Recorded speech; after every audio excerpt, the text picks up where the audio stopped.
कहानी की शुरुआत होती है शहर की सुनसान और अंधेरी गलियों से। हमारा हीरो अपनी जान बचाने के लिए पूरी ताकत से भाग रहा है क्योंकि कुछ खतरनाक गुंडे हाथ धोकर उसके पीछे पड़े हैं। भागते भागते वो एक कोने में बैठे एक कमजोर से बूढ़े आदमी के पास से गुजरता है।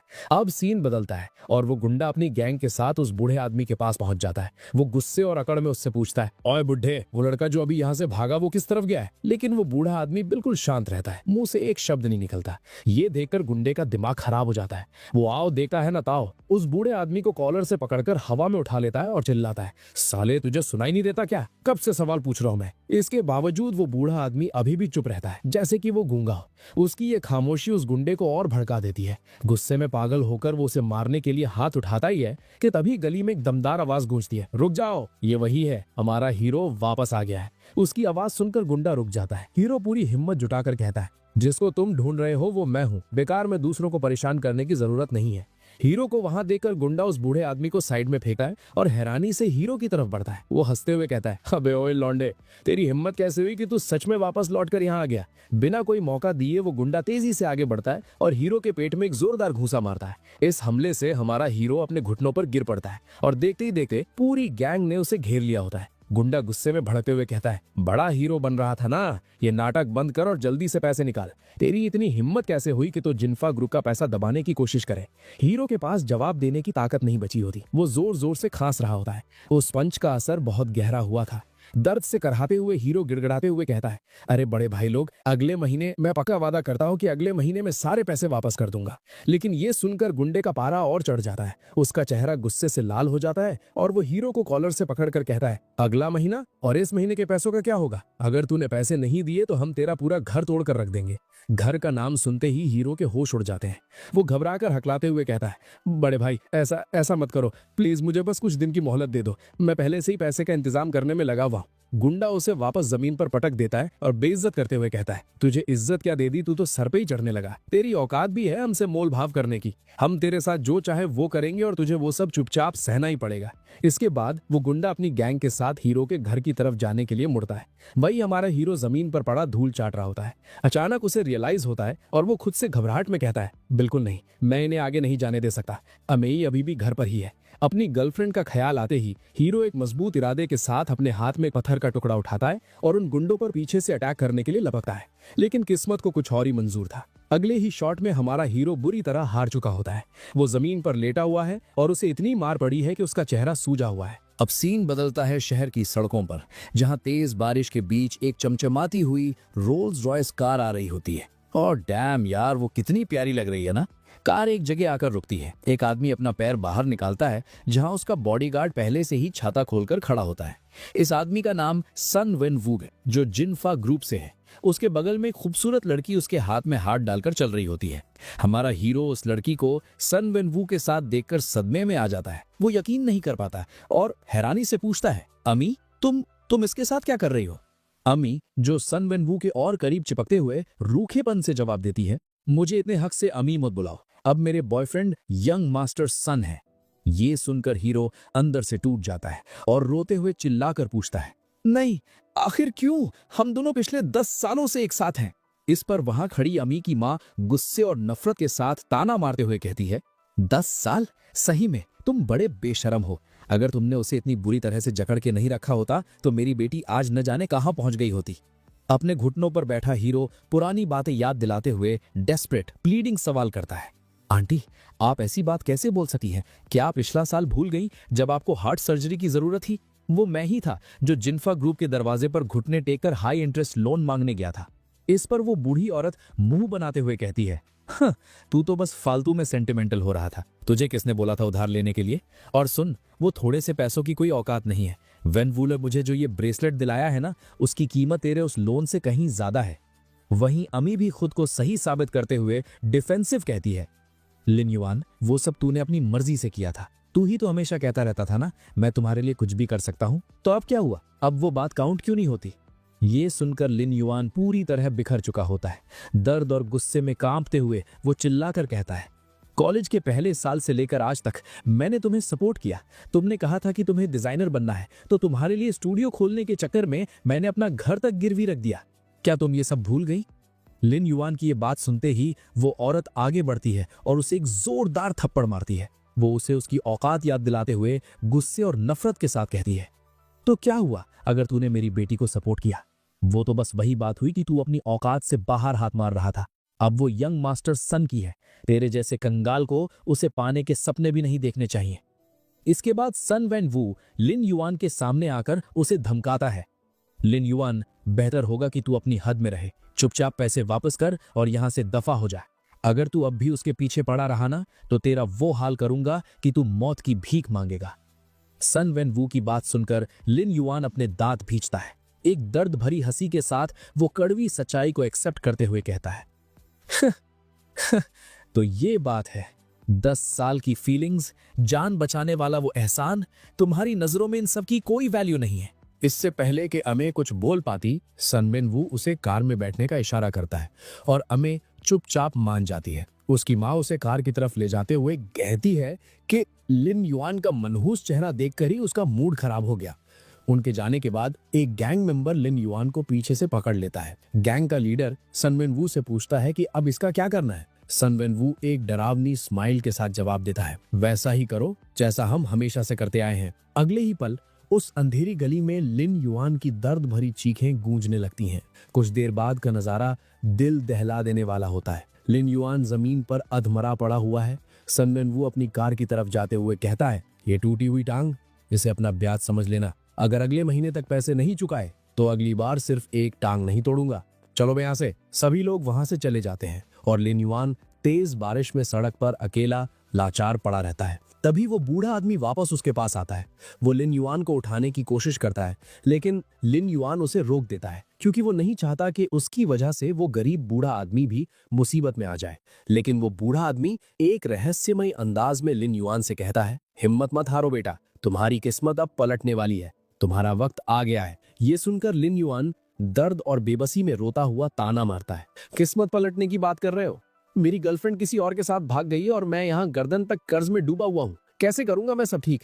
अगर मेरे पास पैसे होते ना तो आज मेरी ये हालत कभी नहीं होती। तभी अचानक उसके फोन पर एक नोटिफिकेशन की ट्रिंग आवाज सुनाई देती है। वो चौंक कर चेक करने के लिए अपना फोन निकालता है। स्क्रीन पर जो वो देखता है उससे उसकी आंखें फटी की फटी रह जाती हैं। अचानक से उसके बैंक अकाउंट में 10 मिलियन युआन क्रेडिट हो चुके थे। उसका टोटल बैलेंस अब बढ़कर 10 मिलियन और 65 युआन हो गया था। लिन युआन अपने फोन की स्क्रीन पर 10 मिलियन युआन क्रेडिट होने का मैसेज देखता है। एक पल के लिए तो उसे समझ ही नहीं आता कि रिएक्ट कैसे करे। बस वहीं जमीन पर बैठ जाता है। वो आंखें फाड़ कर फोन को घूरता है और हकलाते हुए चिल्लाता है, 10 मिलियन? भाई साहब, मैं कोई सपना तो नहीं देख रहा ना? वो हैरानी से खुद से बड़बड़ाता है, मतलब मैंने सोचा तो था कि कभी मेरे पास भी अंधा पैसा होगा, लेकिन ऐसे अचानक ये तो कुछ ज्यादा ही बड़ा कोइंसिडेंस नहीं हो गया? कहीं ऐसा तो नहीं कि जो मैंने सोचा वो सच में हो गया? फिर एक नई उम्मीद के साथ वो मन ही मन फैसला करता है, अगर ये सच है तो बस अब तो लाइफ सेट है। सबसे पहले अपने लिए एक छोटा सा गोल सेट करता हूँ। वो जोश में खड़ा होता है और जोर से हंसता है। आखिरकार मेरी किस्मत पलटने का दिन आ ही गया। तभी अचानक उसका पैर फिसल जाता है और वो धड़ाम से वापस जमीन पर गिर जाता है। वहीं खड़ा वो रहस्यमय बूढ़ा आदमी उसे हाथ बढ़ाकर हॉस्पिटल ले जाने का ऑफर देता है। फिर हमें कुछ देर बाद का सीन दिखाया जाता है। वो बूढ़ा आदमी लिन युआन को लेकर हॉस्पिटल की लॉबी में खड़ा है। उन्हें देखकर वहां खड़ा एक सूट बूट वाला आदमी नाक सिकोड़ते हुए कहता है, छी यार, ये भिखारी कहां से आ टपका, इससे कितनी गंदी बदबू आ रही है। वही काउंटर पर बैठी रिसेप्शनिस्ट लिन युआन को ऊपर से नीचे तक घिन भरी नजरों से देखती है और रूखेपन से कहती है, ओ हेलो, मेडिकल फीस 50,000 युआन है और अगर रुकना है तो रेगुलर रूम का किराया एक दिन का 10,000 लगेगा। कैसे पे करोगे, कैश या कार्ड? वैसे तुम्हारे पास होगा क्या? रेट सुनकर लिन युआन के होश उड़ जाते हैं और वो हड़बड़ा कर कहता है, क्या एक दिन का 10,000? अरे रहने दो, फिर मैं यहाँ नहीं रुकने वाला, ये तो लूट मचा रखी है। ये सुनकर वो रिसेप्शनिस्ट उसे हिकारत से देखती है और ताना मारते हुए कहती है, पैसे नहीं है? जब जेब में ढीला नहीं होता तो यहाँ कर इतनी नवाबी क्यों दिखा रहे हो? चलो निकलो यहाँ से। रिसेप्शनिस्ट की बात सुनकर लिन युआन के चेहरे पर एक घमंडी मुस्कान आ जाती है। वो उसकी बात काटते हुए फुल एटीट्यूड में अपना कार्ड काउंटर पे पटकता है और ऑर्डर देता है, मुंह बंद रख और मुझे तुम्हारे सुपर वीआईपी वार्ड में उठना है। ये पकड़ कार्ड और स्वाइप कर इसे। रिसेप्शनिस्ट गुस्से में झटक कर उसके हाथ से कार्ड लेती है और मनी मन सोचती है, बड़ा आया वीआईपी वाला, देखती हूँ उसमें कितने पैसे हैं। अगर एक कार्ड डिक्लाइन हुआ ना तो इस कंगाल की तो मैं खैर नहीं छोड़ूंगी। लेकिन अगले ही पल शॉक, उसके तोते उड़ जाते हैं क्योंकि पेमेंट टिंग करके सक्सेसफुल हो जाती है। पैसा बोलता है बॉस। पेमेंट होते ही उसका रवैया गिरगिट की तरह बदल जाता है। वो बड़े प्यार और इज्जत से मस्का लगाते हुए कहती है, अरे सर आप तो बुरा मान गए। जी बिल्कुल मिस्टर लिन, मैं अभी के अभी आपके लिए सारा पेपर वर्क निपटा देती हूँ, आप बस आराम कीजिए। कुछ देर बाद हमें वीआईपी वार्ड के अंदर का शानदार नजारा दिखाया जाता है, जहां लिन युआन मजे कर रहा है। नैरेटर बताता है, भाई वीआईपी वार्ड का तो माहौल ही अलग था। वहां 2 सुंदर डॉक्टर्स थीं जो लिन युआन को प्रोफेशनल मसाज दे रही थी। खाने में महंगे विटामिन्स और बढ़िया 5 स्टार खाने का पूरा इंतजाम था। कुछ वक्त गुजरता है और लिन युआन की चोट भरती हुई दिखती है। नैरेटर आगे सॉफ्ट एम्फेसिस कहता है, इस शानदार देखभाल और सेवा पानी का असर ये हुआ कि उसकी घायल टांग अब धीरे धीरे पूरी तरह रिकवर होने लगी थी। तभी एक डॉक्टर बड़ी इज्जत के साथ लिन युआन के पास आती है और डिस्चार्ज पेपर्स थमाते हुए कहती है, रिस्पेक्टेड मिस्टर लिन, हमने आपका कंप्लीट चेकअप कर लिया है और आप अब पूरी तरह से फिट है। ये लीजिए आपके डिस्चार्ज पेपर्स। वो बड़े अदब से आगे ऐड करती है, और हाँ, हमने आपके लिए एक स्पेशल वीआईपी प्रायोरिटी चैनल भी शुरू किया है। फ्यूचर में कोई भी जरूरत हो बस एक फोन घुमा दीजिएगा, हम हाजिर हो जाएंगे। अगले सीन में हम देखते हैं कि लिन युआन अब पूरी तरह रिकवर होकर हॉस्पिटल की लॉबी से बाहर जा रहा है। उसके साथ वो मिस्टीरियस बूढ़ा आदमी भी है।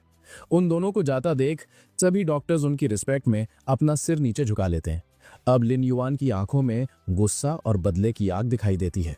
वो पुरानी बातें याद करते हुए दांत भींचकर खुद से कहता है, उस वक्त आमे की मां के इलाज के लिए मैंने एक बार भी नहीं सोचा और भारी ब्याज पर पैसा उठा लिया, सिर्फ इसलिए ताकि वो लोग आराम से रह सकें। लेकिन बदले में मुझे क्या मिला? धोखा। अब बहुत हो गया। मैंने जो कुछ भी खोया है अब मैं वो सब वापस लेकर रहूंगा, सूद समेत। जब लिन युआन और वो मिस्टीरियस बूढ़ा आदमी हॉस्पिटल से बाहर आ जाते हैं, तब लिन युआन बड़े आदर के साथ उस बूढ़े आदमी को काट देते हुए कहता है, बाबा, इस मुश्किल वक्त में मेरा साथ देने के लिए बहुत बहुत शुक्रिया।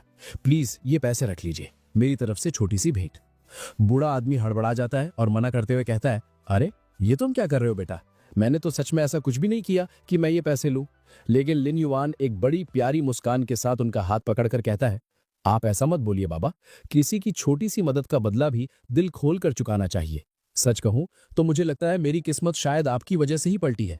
आप मेरे लिए किसी मसीहा से कम नहीं है।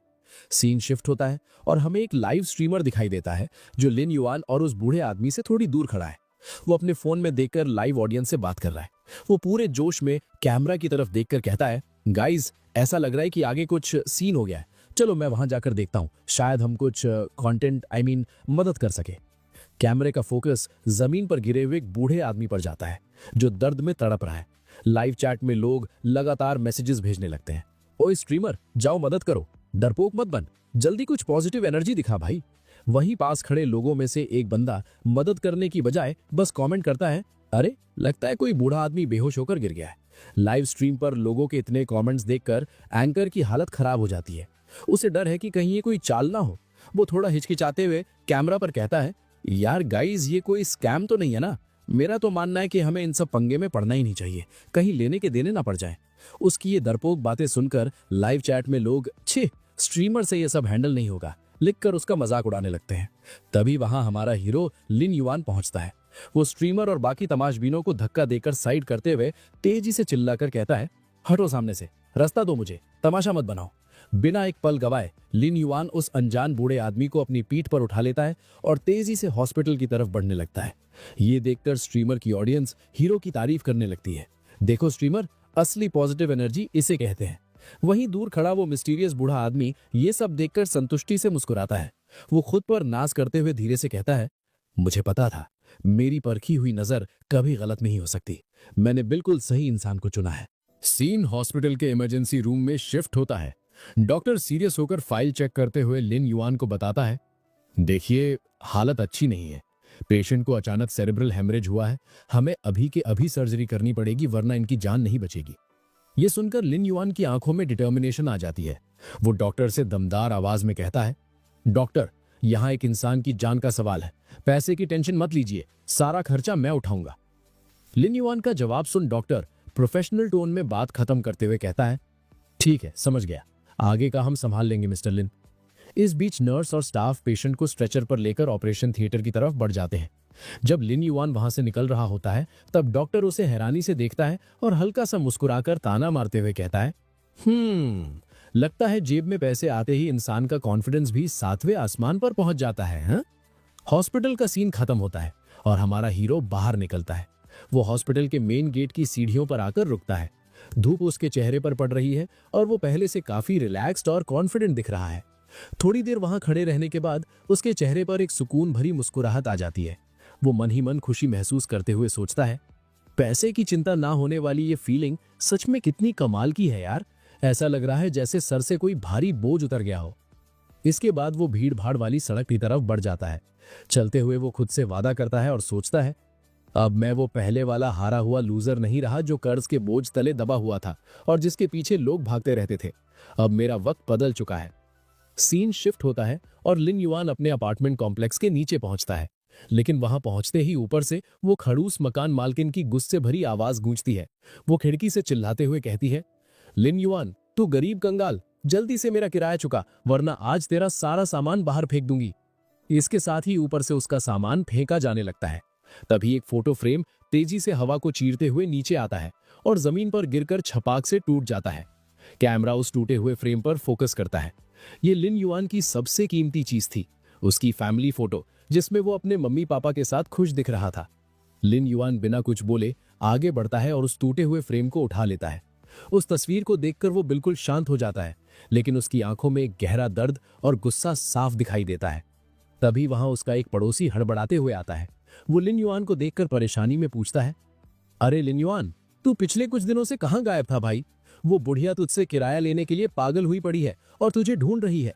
बेहतर होगा कि तू तैयार रहे, वो आज मूड में नहीं है। लेकिन लिन युआन के चेहरे पर डर की कोई लकीर नहीं होती। वो बड़े ठंडे दिमाग से और काम होकर जवाब देता है, चिंता मत कर, कुछ नहीं होगा। उसकी ये बात सुनकर वो लड़का हैरान रह जाता है। वो लिन युआन के कॉन्फिडेंट चेहरे को देखते हुए मन ही मन सोचता है, हैं? ये बंदा इतनी बड़ी मुसीबत में भी इतना शांत कैसे हो सकता है? इसे हुआ क्या है? लिन युआन चलते हुए अपने कमरे के दरवाजे पर पहुंचता है। वो अभी बाहर कॉरिडोर में खड़ा ही होता है कि तभी दरवाजा खुलता है और वो गुस्सैल बूढ़ी मकान मालिकिन सामने आ जाती है। उसे देखते ही वो औरत गुस्से में फट पड़ती है और चिल्लाते हुए कहती है, लिन युआन, आ गया तू? आखिरकार तुझे वापस आना याद आ ही गया। वो दरवाजे पर खड़े खड़े ही लिन युआन की तरफ उंगली दिखाकर धमकी देते हुए कहती है, कान खोलकर सुन ले, अगर आज तूने पिछले 3 महीने का बचा हुआ किराया अभी के अभी नहीं दिया तो यहां से जिंदा जाने के बारे में सोचना भी मत। वो खड़ूस मकान मालिकिन दरवाजे पर खड़ी होकर नाक सिकोड़ते हुए लिन युआन को घूरती है और बड़े ही गंदे तरीके से ताना मारते हुए कहती है, सच में यार, मेरी ही किस्मत फूटी थी जो तेरे जैसे कंगाल भिखारी से पाला पड़ा। पता नहीं कहां कहां से चले आते हैं मुंह उठा के, जेब में ढेला नहीं और नखरे देखो इनके। लेकिन लिन युआन उसकी कड़वी बातों पर ध्यान देने के बजाय बड़े प्यार से अपने हाथ में पकड़ी उस टूटी हुई फैमिली फोटो को देखता है। उस तस्वीर में अपने मम्मी पापा का हंसता हुआ चेहरा देखकर वो इमोशनल हो जाता है और मन ही मन उनसे माफी मांगते हुए सोचता है, मम्मी पापा, मुझे माफ कर देना। मैंने अपनी जिंदगी के पहले हिस्से में आप लोगों को मेरे साथ सिर्फ दुख और तकलीफ ही दी। आप लोगों ने मेरे लिए बहुत सहा है। जब मकान मालिकिन देखती है कि लिन युआन उसकी बातों को इग्नोर करके फोटो में खोया हुआ है तो वो और भी ज्यादा चिढ़ जाती है और गुस्से में पैर पटकते हुए चिल्लाती है, ओए, मैं क्या यहाँ दीवारों से बात कर रही हूँ? सुनाई दे रहा है या नहीं तुझे? जवाब क्यों नहीं देता? इतना शोर शराबा सुनकर पीछे से एक कमरे का दरवाजा खुलता है और एक लड़का बाहर झांकता है। वो नींद और कंफ्यूजन में परेशान होकर पूछता है, अरे क्या हुआ यार, क्यों इतना शोर मचा रखा है? कोई शांति से रहने भी नहीं देता यहाँ। शोर सुनकर पड़ोसी भी बाहर आ जाते हैं। एक ब्लू ड्रेस वाली लड़की बड़े चटकारे लेकर उस अभी बाहर आए लड़के को गॉसिप बताती है, अरे और क्या होगा, वही रोज का ड्रामा, कर्जा वसूली। मैंने तो सुना है इसकी हालत इतनी खराब है कि किराया देना तो दूर, इसकी गर्लफ्रेंड भी इसे किसी अमीर के लिए छोड़ के भाग गई। ये सुनकर वो लड़का हैरान रह जाता है और कहता है, हैं, सही में? भाई साहब, इतना बुरा टाइम चल रहा है क्या इस बेचारे का? लेकिन दूसरी एक पीली टी शर्ट वाली लड़की नाक सिकोड़ते हुए घिन से कहती है, बेचारा घंटा, इससे तो गरीबी की बदबू आती है यार। मैं तो कहती हूँ अच्छा ही हुआ वो लड़की भाग गई, कौन रहेगा ऐसे लूजर के साथ। वापस कमरे में जब मकान मालिकिन देखती है कि लिन युआन अभी भी चुप है तो वो गुस्से में लाल पीली हो जाती है और दांत पीसते हुए खुद से कहती है, ओए, बहरे हो गया क्या? मेरी बातों को अनसुना कर रहा है? मेरे साथ ये साइलेंट ट्रीटमेंट मत खेल बुढ़िया के साथ। वो आग बबूला होकर लिन युआन के करीब आती है और चिल्लाती है, मैंने आज तक हजारों किराएदार देखे पर तेरे जैसा बेशरम और ढीठ इंसान आज तक नहीं देखा। कान खोल के सुन ले लिन युआन, आज मैं तुझे छोड़ूंगी नहीं। वो झपट्टा मारते हुए आगे बढ़ती और चीखती है, आज मुझे मेरा पैसा चाहिए, मतलब चाहिए। अगर तूने पैसे नहीं दिए तो मैं आज शाम को महाजोंग कैसे खेलूंगी? हाँ, पैसे निकाल। लेकिन तभी फटक, इससे पहले कि वो औरत उसे छू भी पाती, लिन युआन बड़ी फुर्ती से उसका हाथ हवा में ही पकड़ लेता है। उसकी आंखों में अब वो पुराना डर नहीं बल्कि एक अलग ही कॉन्फिडेंस होता है और वो बड़े ठंडे दिमाग से पूछता है, बस सिर्फ इतनी सी बात के लिए इतना हंगामा? लिन युआन का ये नया रूप देखकर मकान मालिकिन के पसीने छूट जाते हैं और वो हकलाते हुए शौक में पूछती है, हैं? इतनी इतनी सी बात? लिन युआन बड़े ही ठंडे दिमाग से उसका हाथ छोड़ता है और अपना फोन निकालता है। वो स्क्रीन पर कुछ टैप करता है और मकान मालकिन को दिखाते हुए कहता है, ले भेज दिए तेरे पैसे, अब शांत हो जा। तभी मकान मालकिन के फोन पर एक नोटिफिकेशन की आवाज आती है, टिंग। वो फोन चेक करती है और स्क्रीन पर मैसेज फ्लैश होता है, जिफू बाओ पेमेंट रिसीव्ड 6000 युआन। वो एक पल के लिए हैरान रह जाती है और शक भरी नजरों से लिन युआन को देखती है और मनी मन सोचती है, हाँ, इस कंगाल के पास सच में पैसे थे। मुझे तो लगा था ये आज भी बहाने बनाएगा। लेकिन लिन युआन के चेहरे पर कोई एक्सप्रेशन नहीं होता और वो बस चुपचाप खड़ा रहता है, जैसे ये 6000 युआन उसके लिए चिल्लर बराबर हो। मकान मालकिन उसके इस भाव न देने वाले एटीट्यूड को देखकर और भी ज्यादा कंफ्यूज हो जाती है। लेकिन असली धमाका तो अब होता है। गलती से या किस्मत से मकान मालकिन की नजर लिन युआन के फोन की स्क्रीन पर पड़ जाती है, जहां ट्रांजैक्शन का कंफर्मेशन मैसेज खुला हुआ था। मैसेज में साफ साफ लिखा था, एक्सपेंडिचर 6000 युआन, बैलेंस 10,994,065.2 युआन। वो नंबर पढ़ते ही मकान मालकिन की आंखें फट के बाहर आ जाती हैं और वो कांपते हुए खुद से सवाल करती है, 10 मिलियन? क्या ये मजाक है? उसके पसीने छूटने लगते हैं और वो घबराहट में मन ही मन चीखती है, बेटा ये कोई सपना तो नहीं है ना? इस लड़के के अकाउंट में इतना पैसा है कि मेरी ये पूरी खटारा बिल्डिंग भी बेच दूं तो उसका आधा भी नहीं मिलेगा। ये तो छुपा रुस्तम निकला। लिन युआन देख लेता है कि बुढ़िया ने उसका बैलेंस देख लिया है और वो बड़े स्टाइल में अपना फोन वापस जेब में रखता है और एक शार्प नजर से पूछता है, क्या हुआ? देख लिया जो देखना था? मकान मालकिन की तो बोलती बंद हो जाती है और वो हकलाते हुए बस इतना ही बोल पाती है, जी।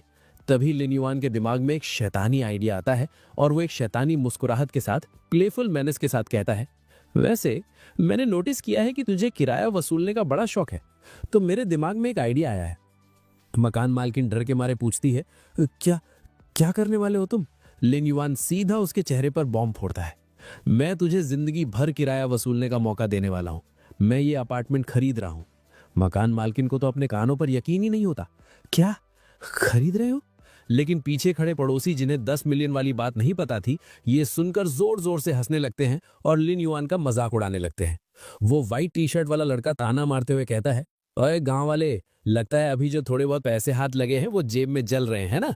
तेरे माँ बाप ने जिंदगी भर गांव में मिट्टी खोदी होगी, तब जाके शायद एक ईंट खरीदने के पैसे जमा किए होंगे, और तू यहाँ बिल्डिंग खरीदने की बात कर रहा है।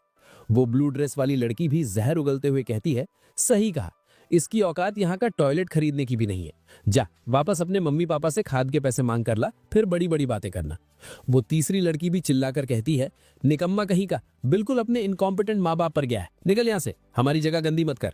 लेकिन तभी वो मकान मालकिन, जिसे अब पता है कि लिन युआन असली बॉस है, घबराकर बीच में कूद पड़ती है और पड़ोसियों की बातों को इग्नोर करके बड़े ही मक्खन मलाई वाले टोन से लिन युआन से कहती है, मिस्टर लिन, आप इन लोगों की बकवास पर ध्यान मत दीजिए ना।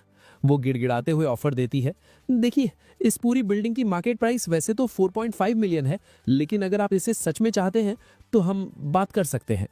अगले ही पल लिन युआन सीधा अपना ब्लैक कार्ड निकालता है और बड़े स्टाइल में मकान मालकिन की तरफ बढ़ा देता है। उसकी आंखों में एक शर्तिया चमक होती है जब वो कहता है, ये ले, इसमें पूरे 10 मिलियन है, बिल्डिंग के पैसे काट लेना और बाकी जो बचे उससे इस खटारा जगह को रेनोवेट करवाकर शहर का सबसे हाई एंड अपार्टमेंट बना देना। और हाँ, कोई चालाकी करने की कोशिश भी मत करना, वरना अंजाम बुरा होगा। पैसा देखते ही वो बूढ़ी मकान मालकिन तो पिघल ही जाती है और दोनों हाथों से कार्ड को ऐसे पकड़ती है जैसे कोई खजाना मिल गया हो। वो मक्खन लगाते हुए ओवरली रिस्पेक्टफुली कहती है, अरे सर, आप कैसी बातें कर रहे हैं? आप बिल्कुल निश्चिंत रहिए, मैं सब कुछ एकदम परफेक्ट करवा दूंगी, आपका हुक्म सर आंखों पर। इसके बाद लिन युआन घूमता है और उन पड़ोसियों की तरफ देखता है। वो उन्हें घूरते हुए कहता है, अब तुम लोगों की बारी। अभी कुछ देर पहले तुम लोग मेरा मजाक उड़ा रहे थे और मेरे माँ बाप को गाली दे रहे थे, है ना? वो उंगली दिखाकर सीधा ऑर्डर देता है, कान खोल कर सुन लो, तुम लोगों के पास सिर्फ 3 दिन है, अपना बोरिया बिस्तर बांधो और यहां से निकल जाओ, वरना मुझे मत ब्लेम करना अगर मैंने धक्के मारकर बाहर निकाला तो। ये सुनकर वो पड़ोसी भड़क जाते हैं। व्हाइट टी शर्ट वाला लड़का और वो लड़की चिल्लाते हुए प्रोटेस्ट करते हैं, क्या? किस खुशी में? हमारी लीज अभी खत्म नहीं हुई है, हमने पैसे दिए, हम क्यों जाएं? लेकिन इससे पहले कि वो और कुछ बोल पाते, वो मकान मालकिन लाउड रोरिंग उन पर शेर की तरह धारती है। ओए चुप, आवाज नीचे। किस खुशी में? क्योंकि अब इस बिल्डिंग का नाम लिन हो चुका है। अब यहां सिर्फ मिस्टर लिन का राज चलता है, समझे? सीन के एंड में लिन युआन कूल अंदाज में हाथ हिलाते हुए कॉरिडोर से निकल जाता है। पीछे खड़ी मकान मालकिन बूट लिकिंग करते हुए चिल्लाती है, सुन लिया तुम सबने? मिस्टर लिन कितने महान है जो तुम्हें 3 दिन का टाइम दे रहे हैं। शुक्रिया अदा करो उनका। 3 दिन के बाद मुझे यहाँ एक भी इंसान दिखाई नहीं देना चाहिए। फिर बाद में हम देखते हैं कि रात हो चुकी है और शहर का सबसे महंगा लीजियांग ग्रैंड होटल रोशनी में नहा रहा है। होटल के एंट्रेंस पर रेड कार्पेट बिछा हुआ है और ऊपर एक बड़ा सा डिजिटल बैनर चल रहा है, warmly welcome president Li of Hai city to Jiang city. Lin Yuan सस्ता सा बैग टांगे हुए बिना किसी डर के उस रेड कार्पेट पर चलता हुआ होटल के अंदर एंट्री मारता है। वहां खड़ी रिसेप्शनिस्ट प्रोफेशनल स्माइल के साथ उसे ग्रीट करती है, हेलो सर, क्या आपका रिजर्वेशन है? लिन युआन के हुलिये को देखकर उसे लगता है कि इसने सस्ते ऐप से बुकिंग की होगी और वो अज्यूम करते हुए पूछ लेती है, आपने मीटियान या हुआ झुई से बुकिंग की है ना? ये सुनकर लिन युआन थोड़ा ऑकवर्ड हो जाता है और हिचकिचाते हुए जवाब देता है, नहीं, दोनों में से कोई नहीं। अभी लिन युआन रिसेप्शनिस्ट से बात कर ही रहा होता है कि तभी उसे पीछे से सूमी की आहट होती है, जो सुन वनवू नाम के अमीर आदमी के साथ खड़ी थी। लिन युआन के मुंह से निकलता है, सूमी? सुन वनवू? सूमी की नजर जैसे ही लिन युआन पर पड़ती है, उसका चेहरा घिन से भर जाता है और वो उसे जलील करना शुरू कर देती है। लिन युआन, तू सुधरेगा नहीं ना? होश में आ जा यार, अब हमारे बीच कुछ नहीं हो सकता, समझा? वो आगे गुस्से में ताना मारती है, अगर तेरे पास थोड़ा सा भी दिमाग बचा है ना तो चुपचाप यहां से दफा हो जा। प्लीज यार, मेरा पीछा करना बंद कर और मुझे परेशान मत कर, तेरी शक्ल देखकर ही मूड खराब हो जाता है। लिन युआन बिना किसी इमोशन के ताना मारता है, मैडम, लगता है तुम बहुत बड़ी गलतफहमी में जी रही हो। इतना भी इंपॉर्टेंट मत समझो खुद को, मैं यहां तुम्हारे लिए नहीं आया हूं। सूमी गुस्से में चिल्लाती है, नाटक बंद कर, समझा?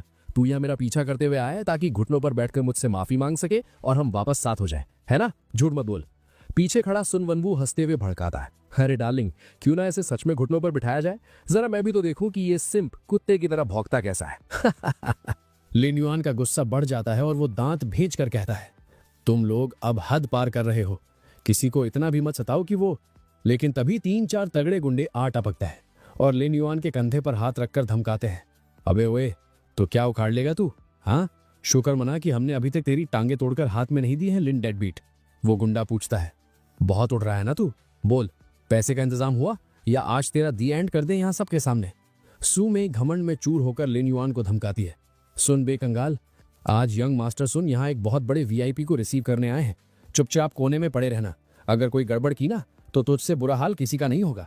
लिन युआन गुंडे का हाथ झटकता है और सू में की तरफ ठंडी नजर डालते हुए कहता है, तुम्हारा ये भाषण अब खत्म हो जाना चाहिए, मैं यहाँ होटल में रुकने आया हूँ, तुम लोगों का ये फालतू का शोर शराबा सुनने नहीं। सू में चीखती है, जलील इंसान, तेरी हिम्मत कैसे हुई मुझसे जुबान लड़ाने की? तू अपनी औकात भूल गया है क्या? और वो थप्पड़ चलाने के लिए हाथ उठाती है। लिन युआन फुर्ती से सू मेई का हाथ हवा में ही पकड़ लेता है और कहता है, मेरे पास तुम जैसे लोगों के साथ उलझने का फालतू टाइम नहीं है, मेरे रास्ते से हटो। ये देखकर वो लाल बैंडाना वाला गुंडा बिल्कुल पागल हो जाता है, उसे यकीन नहीं होता कि ये कंगाल लड़का इतनी हिम्मत दिखा रहा है।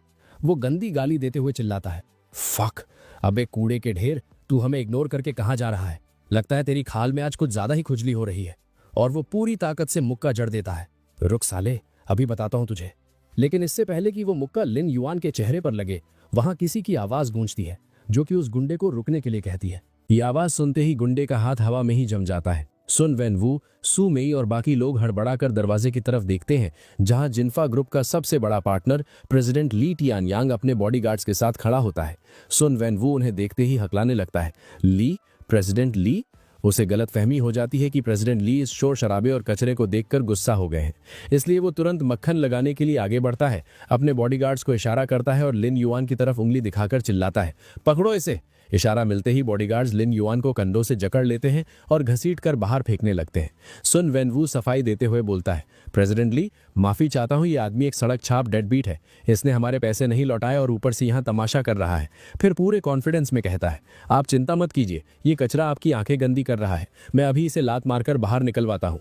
लेकिन जैसे ही प्रेसिडेंट ली देखते हैं कि लिन युआन को गंदे तरीके से पकड़कर धक्के दिए जा रहे हैं, उनका गुस्सा फट पड़ता है। वो अपनी लाठी हवा में उठाकर पूरी ताकत से जमीन पर पटकते हैं। ठाक, तेज आवाज पूरे हॉल में गूंज जाती है और सबके दिलों में डर बैठ जाता है। सब वहीं थितक जाते हैं। प्रेसिडेंट ली गुस्से में दहाड़ते हैं, तेरी हिम्मत कैसे हुई? और सुन वेन वू के चेहरे के पास आकर चिल्लाते हैं, छोड़ उसे। अगर तूने मिस्टर लिन को एक उंगली भी लगाई तो सुन ले, कल सुबह तक तेरा जिन्फा ग्रुप सड़क पर भीख मांगता दिखेगा। मैं तेरी पूरी कंपनी को मिट्टी में मिला दूंगा। ये सब देखकर पास खड़े दो लोग आपस में फुसफुसाते हैं कि लिन युआन जैसा गरीब क्या सच में प्रेसिडेंट ली को जानता है। तभी प्रेसिडेंट ली गुस्से में सुन वेन वू को धक्का देकर अलग करते हैं और पूरे आदर के साथ लिन युआन के पास जाकर कहते हैं, मिस्टर लिन, आखिरकार मैंने आपको ढूंढ ही लिया। लिन युआन हैरानी से पूछता है, आप कौन? प्रेसिडेंट ली गर्व से बताते हैं, मेरा नाम ली टियानयाग है। आप शायद भूल गए, लेकिन आप हमारे ली परिवार के मसीहा हैं।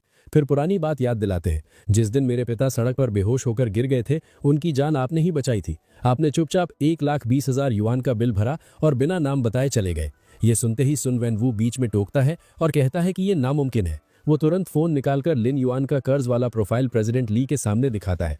प्रेसिडेंट ली, आपको गलतफहमी हो रही है। ये तो एक नंबर का कंगाल है। इसके पास रेंट भरने के पैसे तक नहीं है। ये 1,20,000 युआन कहां से लाएगा? लेकिन प्रेसिडेंट ली उसकी बकवास अनसुनी करके अपना फोन निकालते हैं और हॉस्पिटल की सीसीटीवी फुटेज उसके मुंह पर दिखाते हुए कहते हैं, अपनी बकवास बंद कर और आंखें खोलकर देख। स्क्रीन पर साफ दिखता है कि लिन युआन ही उनके पिता की मदद कर रहा था। ये देखकर सुन वेन वू और सू मेई की बोलती बंद हो जाती है और वो बस हकलाते रह जाते हैं। ये कैसे हो सकता है? इसके बाद प्रेसिडेंट ली एक शानदार बॉक्स खोलते हैं जिसमें चमकदमा डायमंड कार्ड होता है। वो सम्मान से लिन युआन को देते हुए कहते हैं, मिस्टर लिन, ये मेरी तरफ से छोटा सा शुक्रिया है। ये डायमंड कार्ड पूरी दुनिया में कहीं भी चलेगा। और फिर ऐसा ऐलान करते हैं जिसे सुनकर सबके होश उड़ जाते हैं, और आज से ली परिवार आपका सारा खर्च उठाएगा, चाहे वो कुछ भी हो। इतना कहते ही होटल के सारे ब्लैक सूट बॉडीगार्ड्स एक साथ पूरे डिसिप्लिन में लिन युआन के सामने घुटनों पर बैठ जाते हैं और एक सुर में चिल्लाते हैं, ओल्ड मास्टर की जान बचाने के लिए आपका बहुत बहुत धन्यवाद मिस्टर लिन। ये नजारा देखकर सू मेई और सन वेन वू के चेहरे का रंग उड़ जाता है और उनके मुंह से बस हैरानी भरी आवाज निकलती है, वीआईपी डायमंड कार्ड? सिर्फ वही नहीं, बल्कि उस कार्ड की चमक देखकर आसपास खड़ी भीड़ में भी हलचल मच जाती है। किसी को अपनी आंखों पर यकीन नहीं हो रहा होता। दो लड़के डर और एक्साइटमेंट में आपस में फुसफुसाते हैं, अरे बाप रे, मैंने सुना है कि पूरे शहर में कुल मिलाकर सिर्फ 3 लोग हैं जिनके पास ये कार्ड है। लेकिन इतनी बड़ी और कीमती चीज सामने होने के बावजूद लिन युआन के चेहरे पर लालच की एक भी झलक नहीं आती। वो शांति से हाथ आगे बढ़ाकर ऑफर ठुकराते हुए प्रेसिडेंट ली की आंखों में देखकर नम्रता से कहता है, प्रेसिडेंट ली, आपकी दरियादिली के लिए धन्यवाद, लेकिन किसी की जान बचाना एक इंसान का फर्ज होता है। मैं ये कार्ड नहीं ले सकता। इतना कहकर उसका ध्यान बगल में खड़े सन विन वू पर जाता है और वो तेज नजरों से उसे देखते हुए सबको सुनाते हुए कहता है, और जहां तक पुराने हिसाब की बात है, वो मैं खुद एक एक करके बराबर करूंगा। लिन युआन का ये सेल्फ रिस्पेक्ट और पैसों के आगे ना झुकना प्रेसिडेंट ली को अंदर तक पसंद आता है। वो मुस्कुराते हुए कहते हैं, मिस्टर लिन, मैं आपकी सोच की कदर करता हूं, मैं आपसे दोस्ती करना चाहता हूं।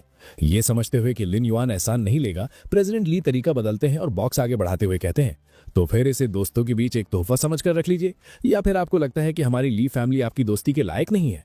ये सुनते ही माहौल अचानक बदल जाता है। प्रेसिडेंट ली के पीछे खड़े सारे बॉडीगार्ड्स एक साथ डिसिप्लिन में घुटनों पर बैठ जाते हैं और पूरा हॉल गूंज उठता है। रख लीजिए मिस्टर लिन। इतने लोगों को एक साथ झुकता देखकर लिन युआन फंस सा जाता है। उसे लगता है कि अब मना करना इनकी बेइज्जती होगी।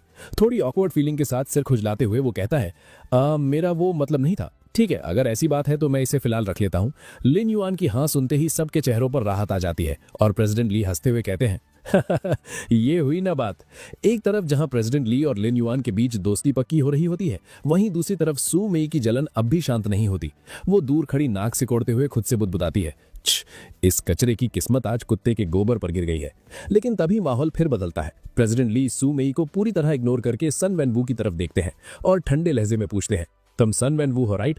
सन वेन वू तुरंत सीधा खड़ा हो जाता है। उसे लगता है अब कोई फायदा मिलने वाला है। वो झुककर कहता है, जी प्रेसिडेंट ली, क्या आदेश है?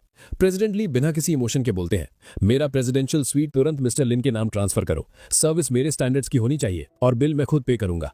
ये सुनते ही सन वेन वू और सू मेई के पैरों तले जमीन खिसक गई। सन वेन वू हकलाते हुए चिल्ला उठा, क्या इसे सर्व करें? फिर उसकी हिम्मत बढ़ गई और वो प्रोटेस्ट करने लगा, प्रेसिडेंट ली, मजाक मत कीजिए, ये तो बस एक डेड बीट है, हम इसे क्यों सर्व करेंगे? सू मेई ने भी आग में घी डालते हुए बीच में कूदकर कहा, बिल्कुल सही, ये भिखारी है, इसकी क्या औकात है प्रेसिडेंशियल स्वीट में रहने की? उनकी ये बदतमीजी सुनते ही प्रेसिडेंट ली का गुस्सा 7वें आसमान पर पहुंच गया। उनके पीछे खौफनाक औरा छा गया और वो ठंडे लेकिन खतरनाक लहजे में बोले, ओ, तुम दोनों हमारे ली फैमिली के बेनिफैक्टर की बेइज्जती कर रहे हो, यानी तुम मेरी ली फैमिली को नीचा दिखा रहे हो।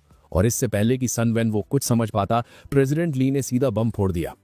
अगर ऐसा है तो मुझे नहीं लगता कि नॉर्थ वेस्ट एशिया प्रोजेक्ट तुम्हारी कंपनी को देना चाहिए। ये सुनते ही सन वेनवू का चेहरा नीला पड़ गया। उसके दिमाग में खतरे की घंटी बज उठी।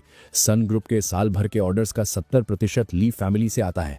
अगर ये प्रोजेक्ट गया तो मैं खत्म। तभी उसने देखा कि प्रेसिडेंट ली और लिन युआन जाने लगे हैं। उसे समझ आ गया कि ये उसकी आखिरी उम्मीद है। वो घबराकर उनके पीछे भागा और चिल्लाया, प्रेसिडेंट ली रुकिए। प्रेसिडेंट ली पलटे और बस एक ठंडा सा कहा। अगले ही पल सन वेनवू सबके सामने पूरे 90 डिग्री झुक गया और गिड़गिड़ाने लगा, प्रेसिडेंट ली, मिस्टर लिन, मुझसे बहुत बड़ी गलती हो गई। मैं अंधा था जो हीरे को पहचान नहीं पाया। ये देख सू मेई पागल हो गई। वो आगे बढ़कर सन वेनवू को उठाने लगी। यंग मास्टर सन, आप ये क्या कर रहे हैं? आप सच में इस कचरे के सामने? लेकिन सन वेनवू अब अपनी बर्बादी बचाने के लिए किसी भी हद तक जा सकता था। सू मेई की बात सुनते ही उसका दिमाग फट गया और उसने पूरी ताकत से हाथ घुमाया। चटाक, जोरदार थप्पड़ सू मेई के गाल पर पड़ा। वो लड़खड़ा गई। सन वेनवू गुस्से में चिल्लाया, मुंह बंद रख अपनी। क्या प्रेसिडेंट ली के बेनिफैक्टर की बेइज्जती करना तेरी औकात है? सू मेई जमीन पर गिर पड़ी। सदमे में आंसुओं के साथ बोली, तुमने इसके लिए मुझे मारा? सन वेनवू दांत पीसते हुए बोला, सिर्फ थप्पड़ पड़ा है, यही तेरा लक है। अभी घुटनों पर बैठ और मिस्टर लिन से माफी मांग। फिर वो पलटकर दोबारा भीगी बिल्ली बन गया और हाथ जोड़कर बोला, प्रेसिडेंट ली, मिस्टर लिन, दिल से माफी चाहता हूं। ये औरत अनपढ़ है, इसे कुछ समझ नहीं। बड़े लोग छोटी गलतियों को दिल पर नहीं लेते। मुझे एक मौका दे दीजिए। लिन युआन ये सारा ड्रामा देखकर थक चुका था। उसने ठंडी नजर सन वेनवू पर डाली और बिना इमोशन के कहा, रहने दो, वैसे भी पुराने हिसाब एक दिन में बराबर नहीं होते। चलो। ये कहकर वो एलिवेटर की तरफ बढ़ गया। सन वेनवू ने राहत की सांस ली, लेकिन चापलूसी जारी रखी। जी प्रेसिडेंट ली, मिस्टर लिन, अपना ख्याल रखिएगा। कल सुबह नाश्ते पर सेवा का मौका जरूर दीजिएगा। लेकिन जैसे ही एलिवेटर बंद हुआ और लिन युआन नजरों से ओझल हुआ, सन वेनवू का चेहरा स्याह और जहरीला हो गया। वो दांत पीसते हुए मन ही मन बोला, लिन युआन रुक जा, ये हिसाब मैं तुझसे जरूर चुकता करूंगा। रात के वक्त प्रेसिडेंट ली लिन युआन को लेकर होटल के सबसे शानदार प्रेसिडेंशियल स्वीट में आते हैं। कमरे की चमक धमक और खिड़की से दिखता शहर का नजारा देखकर लिन युआन का दिल खुश हो जाता है। प्रेसिडेंट ली उसके चेहरे पर वो सुकून देखकर मुस्कुराते हुए पूछते हैं, कैसा लगा मिस्टर लिन? सब पसंद आया ना? लिन युआन पूरे कॉन्फिडेंस और खुशी के साथ जवाब देता है, बिल्कुल, मजा आ गया। लेकिन तभी माहौल अचानक बदल जाता है। प्रेसिडेंट ली की मुस्कुराहट एक शैतानी तेवर में बदल जाती है। वो घूमते हैं और अचानक अपने बॉडीगार्ड्स को चिल्लाकर ऑर्डर देते हैं, अच्छा तो फिर देर किस बात की, उठाओ इसे। पीछे खड़े बॉडीगार्ड्स तुरंत हरकत में आते हैं और एक सुर में चिल्लाते हैं, जी बॉस। ये सुनते ही लिन युआन के तोते उड़ जाते हैं। उसे लगता है ये कोई जाल था। वो घबराकर पीछे हटता है। उसके पसीने छूटने लगते हैं और वो डर कर चीखता है, अरे इसका क्या मतलब है? ये तुम लोग क्या कर रहे हो? पर इससे पहले कि वो भाग पाता, नजारा बदल जाता है। ये कोई हमला नहीं बल्कि रॉयल सेवा थी। सीन कट होता है और लिन युआन अब बाथरोब पहने एक आरामदायक सोफे पर लेटा हुआ दिखता है, जहां दो लड़कियां उसे बड़े आराम से मसाज दे रही हैं। लिन युआन अब शांत होकर आंखें मूंदे पड़ा था। प्रेसिडेंट ली पीछे खड़े होकर मुस्कुराते हुए पूछते हैं, क्यों आया आराम? जब तक आप खुश हैं हम खुश हैं। जाते जाते वो अपना कोट ठीक करते हुए एक आखिरी बात जोड़ते हैं, यह बस मेरी तरफ से आपके लिए एक छोटी सी सेवा थी। एक और बात, कल मैं और मेरे पिताजी आपके पेरेंट्स से मिलने आएंगे। हमें उनका शुक्रिया जो अदा करना है। प्रेसिडेंट ली के जाने के बाद कमरे में गहरा सन्नाटा छा जाता है। लिन युआन अकेला उस बड़ी सी खिड़की के पास जाकर खड़ा हो जाता है, जहां से पूरा शहर रोशनी में नहाया हुआ दिख रहा था। वो उस नजारे को देखता है और मन ही मन सोचता है, तो ये होती है अमीरों की दुनिया। इसका तो अलग ही नशा है। उसका ध्यान अपनी पुरानी जिंदगी पर जाता है। वो खुद से वादा करता है, मम्मी पापा, पहले मैं मजबूर था, आपको वो खुशियां नहीं दे पाया जिसके आप हकदार थे, पर अब वक्त बदल गया है। उसकी आंखों में एक नया जुनून आ जाता है। कल सुबह सबसे पहला काम यही करूंगा, आप लोगों को यहां ले आऊंगा। अगली सुबह नई उम्मीद लेकर आती है। लिन युआन होटल से निकलकर सीधा एक महंगी कपड़ों की दुकान में पहुंचता है। वहां वो एक रेडिश ब्राउन सूट पहनकर आईने के सामने खड़ा होता है। सेल्स गर्ल उसे देखकर इंप्रेस हो जाती है और तारीफ करते हुए कहती है, सर ये सूट तो जैसे आपके लिए ही बना हो, एकदम जच रहा है। लिन युआन आईने में अपना नया अवतार देखता है और कॉन्फिडेंट फील करता है। सही है। दुकान से निकलते हुए वो अपने अगले कदम के बारे में सोचता है। कपड़े तो हो गए, अब एक खुद की कार खरीदता हूं, फिर शान से मम्मी पापा को लेने जाऊंगा। वहीं दूसरी तरफ दुश्मन अभी भी पीछे लगा हुआ था। होटल के बाहर कोने में एक आदमी चश्मा लगाए छुपा हुआ था। ये वही जासूस था। जैसे ही लिन युआन निकलता है, वो फोन पर रिपोर्ट करता है, बॉस खबर पक्की है, वो लड़का होटल से निकल गया है। कार के अंदर बैठा उसका बॉस फोन में लिन युआन की फोटो देखकर ड्राइवर को ऑर्डर देता है, चलो आज इसका तमाशा बनाते हैं। कुछ देर बाद लिन युआन एक चमचमाते हुए कार शोरूम में एंट्री मारता है। वहां खड़ा एक शरीफ सा सेल्समैन श्याओ वैंग उसे देखकर तुरंत आगे आता है और बड़े अदब से स्माइल करते हुए बोलता है, नमस्ते सर, आइए। क्या आपने पहले से कोई बुकिंग कराई है या मैं आपको हमारे नए मॉडल्स दिखाऊं? लिनयॉन भी मुस्कुराता है। उसे लगा चलो कोई तो इज्जत से बात कर रहा है। वो बोलने ही वाला था, तुम बिल्कुल सही वक्त पर आए हो दोस्त, मैं बस यही सोच रहा था कि। लेकिन बेचारा लिनयॉन अपनी बात पूरी भी नहीं कर पाया कि पीछे से एक मनहूस आवाज आई, अरे श्याओ वैंग, क्यों अपना दिमाग खराब कर रहा है इस पे। एक ब्लू हेयर सेल्समैन जो शक्ल से ही घमंडी लग रहा था, वो आगे आकर लिनयॉन को ऊपर से नीचे तक ऐसे घूरता है जैसे कोई कचरा देख लिया हो, और हाथ हिलाकर भगाते हुए कहता है, एक नजर देख कर ही पता चल रहा है कि सड़क छाप कंगाल है, क्यों टाइम खोटी कर रहा है, धक्के मार के निकाले से यहां से।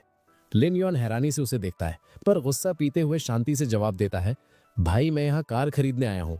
ये सुनकर नीले बाल वाला सेल्समैन जोर से हंसता है। वो लिनयॉन के कंधे पर हाथ रखता है और उसके कपड़ों को छूकर मजाक उड़ाता है, अबे चलना, ये जो 2 कौड़ी के कपड़े पहनकर तू यहाँ चला आया है ना, इनसे तेरी औकात साफ दिख रही है, यहाँ क्लाइंट बनने का नाटक कर रहा है।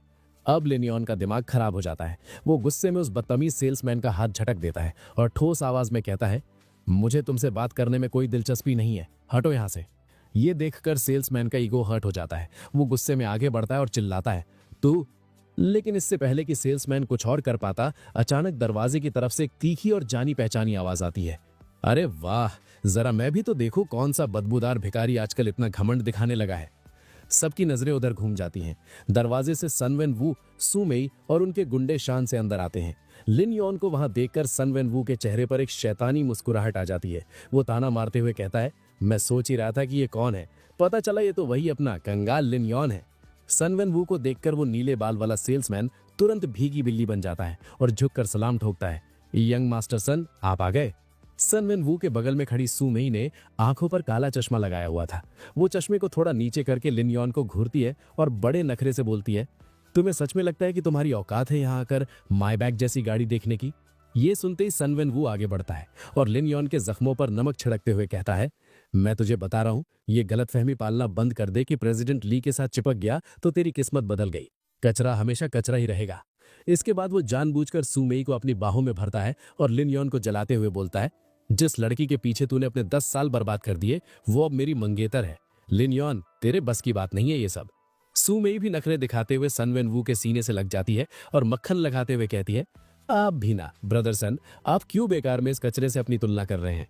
वहीं खड़ा लाल बंडाने वाला गुंडा जोर से हंसने लगता है और गंदे इशारे करते हुए लिनयॉन की मर्दानगी का मजाक उड़ाता है। मुझे तो लगता है इस लड़के को बीवी नहीं मिल रही, सिर्फ इसलिए नहीं कि ये गरीब है, मुझे तो शक है कि ये साला नीचे से भी बेकार है। हाँ, सू मेई भी इस गंदे मजाक में शामिल हो जाती है और जहर उगलते हुए कहती है, सही कहा आपने, अगर मैं इस कचरे के पीछे आती तो मुझे डर है कि मैं अगले जन्म में भी माईबैक में नहीं बैठ पाती। तुमने खुद कहा था ना कि तुम यूजलेस हो, बस इसीलिए मैंने कभी तुम्हारी तरफ देखा भी नहीं।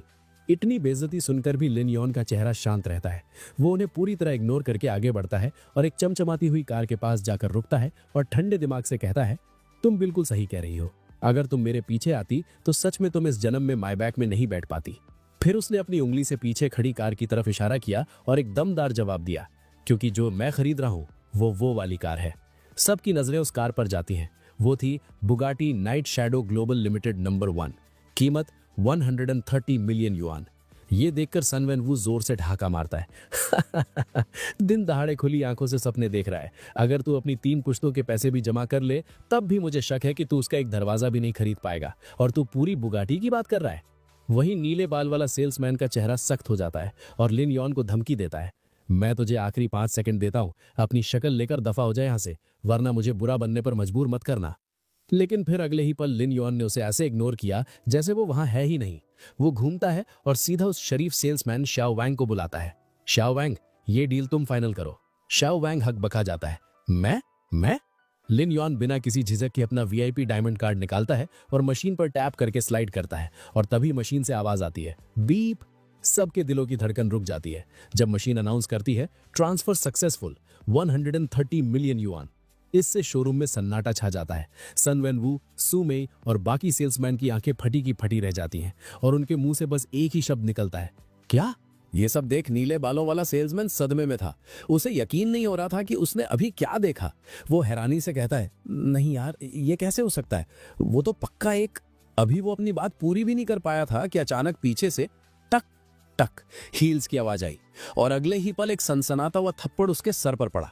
शोरूम की मैनेजर आग बबूला होकर चिल्लाई, बकवास बंद कर अपनी, अंधा है क्या तू? दिखाई नहीं देता ये हमारे बुगाटी के खास मालिक हैं।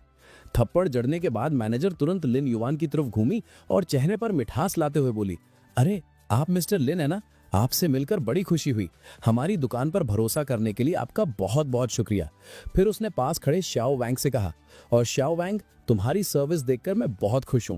तुमने हमारे शोरूम की इज्जत बढ़ाई है, इसलिए मैं तुम्हें अभी के अभी सीनियर सेल्स की पोस्ट पर प्रमोट करती हूं और इस कार का पूरा कमीशन तुम्हें मिलेगा। उसने मुड़कर लिन युवान से कंफर्म किया। मिस्टर लिन, सही कहा ना मैंने?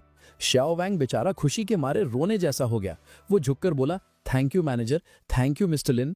फिर लिन युवान उस नीले बाल वाले सेल्समैन को ताना मारते हुए मैनेजर की बात का जवाब देता है, ये आपके रूल्स हैं, और वैसे भी उन लोगों के मुकाबले जो दूसरों को कुत्ते वाली नजरों से नीचा दिखाते हैं, श्याओ वैंग ने मुझे इंसान समझा, वो इसका हकदार है।